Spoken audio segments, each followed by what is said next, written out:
ఇదంతా పోయి నిన్న చాలా చిత్రమైన విషయం ఏంటంటే ఒక కుర్రవాడిని దురదృష్టవశాత్తు మరి అతను తీసుకొచ్చారు. వాడు అనుమానితుడని వాడు ఎరగొట్టారు. పోలీస్ స్టేషన్ చనిపోయాడు. అతని మీద గాయాలు ఉన్నాయి. ఇది నేను చెప్తున్నటువంటి అంశం కాదు. ఇది పోలీసుల విచారణలో వ్యక్తి మృతి. ఇది ఈనాడులో వచ్చింది, వారి పత్రికలో. పోలీస్ విచారణలో వ్యక్తి మృతి. పోలీసు విచారిస్తుండగా ఆ వ్యక్తిని కొడితే ఆ వ్యక్తి మరణించినటువంటి సందర్భం. Lockup death. దళితుడు అతను. పైగా లాకప్ డెత్ చేస్తే దాన్ని మసిపూసి మారేడికాయ చేసేసి అంతటితో క్లోజ్ చేసేసి దహనం చేసేసి కార్యక్రమం చేస్తున్నారు.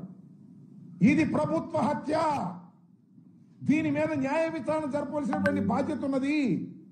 నిజంగానే ఈ ప్రభుత్వానికి చిత్తశుద్ధి ఉంటే అనుమానితుడిని తీసుకొచ్చి ఇష్టం వచ్చినట్టుగా కొట్టి అతన్ని మరణానికి కారణమైనటువంటి పోలీసు వ్యవస్థ మీద తక్షణమే యాక్షన్ తీసుకోవాలి, విచారణ జరపాలి. అదేం లేదు, మసిపూసి మారేడిగా చేసేసి పక్కకు తోసేసే ప్రయత్నం చేస్తున్నారు. నేను మనవి చేస్తున్నా, దళిత సంఘాలకు కానీ, పౌర హక్కులకు సంబంధించిన వారు కానీ, సివిల్ రైట్స్ కి సంబంధించిన వారు కానీ దీని మీద ఫైట్ చేయాలి, న్యాయ పోరాటం చేయాలి. అవసరమైతే కోర్టుకు వెళ్లి ఈ లాకప్ డెత్ మీద విచారణ జరపవలసినటువంటి బాధ్యత సమాజానికి కూడా ఉంది, న్యాయ వ్యవస్థ కూడా ఉందని ఈ సందర్భంగా మనం వచ్చిన. అవసరమైతే న్యాయ వ్యవస్థ సుమోటివ్గా కూడా తీసుకున్నటువంటి సంఘటనలు ఉన్నాయి. సుమోటివ్గా కూడా తీసుకొని విచారణ జరిపేటటువంటి కార్యక్రమం చేస్తే పోలీసు లాకప్ డెత్లు తగ్గుతాయి. నిందితుడిని తీసుకోవటం, లాకప్లో పెట్టడం, కొట్టడం, వాడు చచ్చిపోయేదా కొట్టడం, వాడు నేర